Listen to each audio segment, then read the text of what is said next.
And you want me to go back into the Τερέζιενσταντ, what happened there?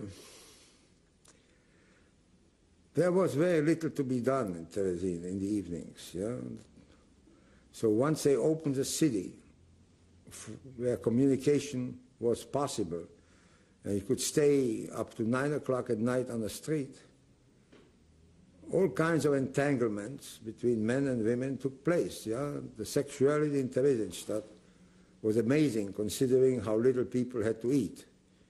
But the passion of the place was definitely very, very pronounced. Yeah? Women, good-looking women, had their place in that society and had their advantages. Yeah?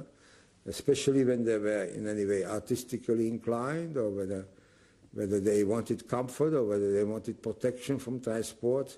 Sexuality was a very important element of the life there.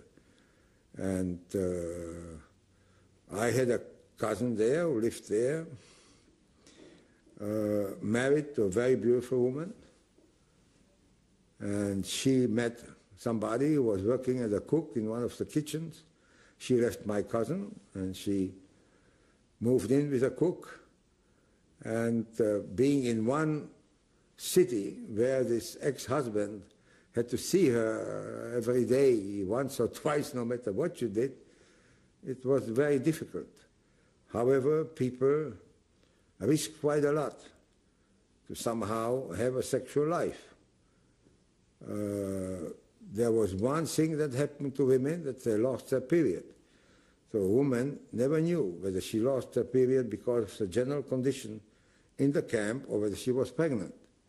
The only way to find out whether you are pregnant or not was to get yourself some quinine pills, quinine. And if you took 2 quinine pills and you were not pregnant, you got your period more or less regularly. So there was always a constant chase and demand for quinine pills.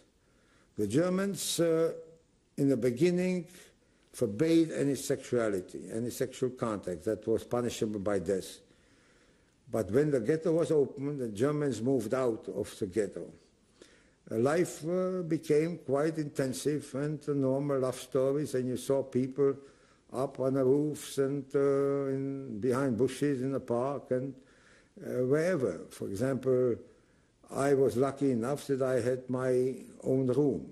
So in the attic of that school in which the children lived, I was able to, I got from the management, from the ghetto management, I got building materials, and I built myself a kind of a one-room apartment, yeah, where I had a relatively normal sex life, yeah, where my friend Vera, yeah, was my woman and took care of me in many ways, and I took care of her in many ways. She went to see me play soccer and was very proud when I won, and I saw her dancing in a play, and I was very proud to see her, and we were known as a couple. We knew other couples, and you had some evenings together, and then of course people got bored with each other and they found somebody else, and then the couples got torn apart because of transport. So there was always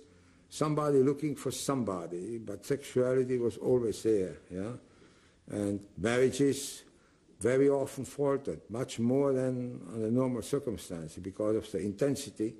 Men did not live with women, yeah. Men still were separated. For example, Ilsa and her husband had to arrange for a place where they could be together alone. Her husband didn't have that room that I had, or she didn't have that room. So there was always some organizational problems there were many places where there were 6 couples, there were 6 women living in one room together. So sometimes 3 of them had their husbands there, and the other 3 went for a walk. Very seldom did you find a place where you could have a room by yourself for more than a couple of hours. Yeah? And that was a reward if you had a friend who was able to do that, or if you could rent a room for something that you had other people wanted. So It was always there, and the fear of losing one's partner and the pain of losing it, no matter how hungry you were, no matter what problems, it was the same as in normal life. Yeah? That did not change. The sexual craving stopped completely in Auschwitz.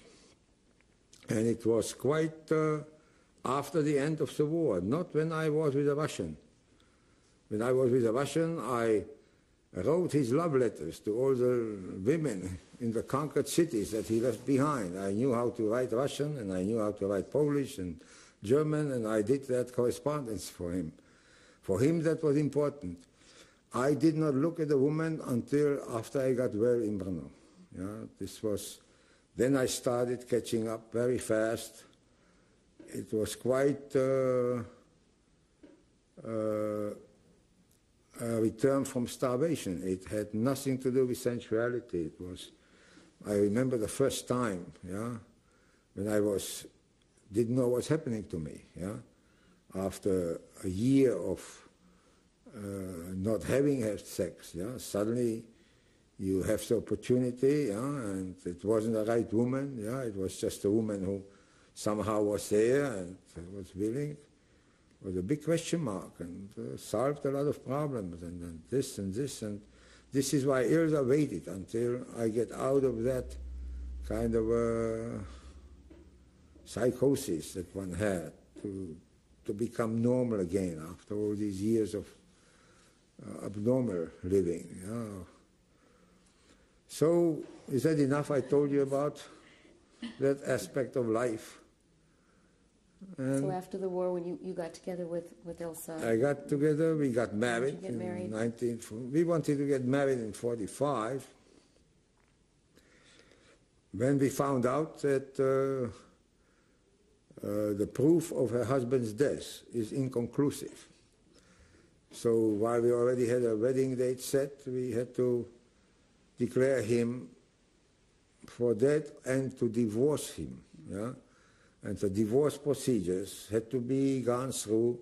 They took a few months, so rather than to marry in 1945, we married in July 1946. But we lived together since September 1945, so we will have our 50th anniversary in a couple of months. Since now we are already 95, so 50 years.